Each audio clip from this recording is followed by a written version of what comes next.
Fouchère, Nicolas Locher prépare les semis selon les saisons. 3 grandes périodes, donc fin d'été pour le colza, automne pour ce qui est blé d'hiver, orge d'hiver, pois d'hiver, et printemps, ce qui est orge de printemps, betterave, pois de printemps, tournesol et maïs. Les semences, donc on a soit des big bags, qu'on appelle nous les big bags, donc ici des Maxem qui sont à 12 millions de graines, et puis des petites doses, des sacs, avec 500 000 grains par sac. Ces sacs permettent d'ajuster les besoins en semences selon la surface à cultiver. Pour les planter, le semoir est attaché au tracteur. Première partie, travail du sol avec les herses rotatives, donc qui tourne avec un rouleau qui resserre, qui retasse, et la partie ensuite semis. S'il existe différents types de semoirs, le principe reste le même, avec une première étape, la préparation du sol.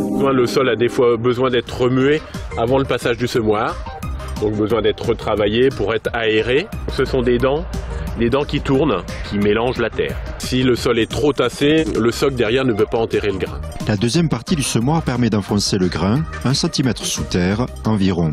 Vous avez la cuve dans laquelle on met le grain, les big bags ou les petits sacs qu'on a vus tout à l'heure. Là derrière, c'est ce qu'on appelle la distribution, donc qui prend les grains, grain par grain dans la cuve et qui les met ici et ensuite les met dans les tuyaux.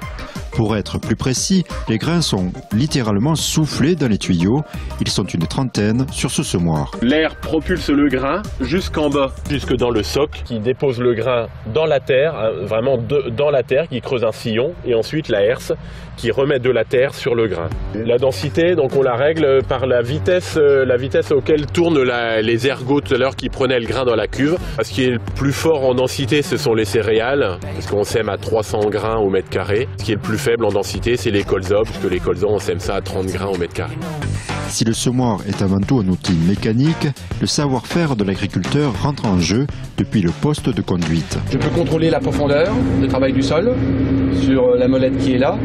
Et puis après, j'ai un variateur de débit de la semence, c'est-à-dire selon les zones de terre, je peux semer plus ou moins fort. C'est-à-dire, vous voyez, là on va travailler dans les cailloux, donc je sème un peu plus fort, alors que lorsque j'étais plus proche de la route nationale, là j'étais de la terre plus profonde, donc je semais beaucoup moins fort.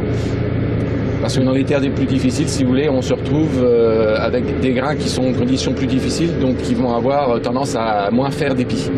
Donc il faut que j'en mette un petit peu plus de graines à l'hectare ou au mètre carré, c'est comme on veut, pour espérer avoir le même nombre d'épis qu'à côté, là où la terre est meilleure, et je suis sûr d'avoir un nombre d'épis correct.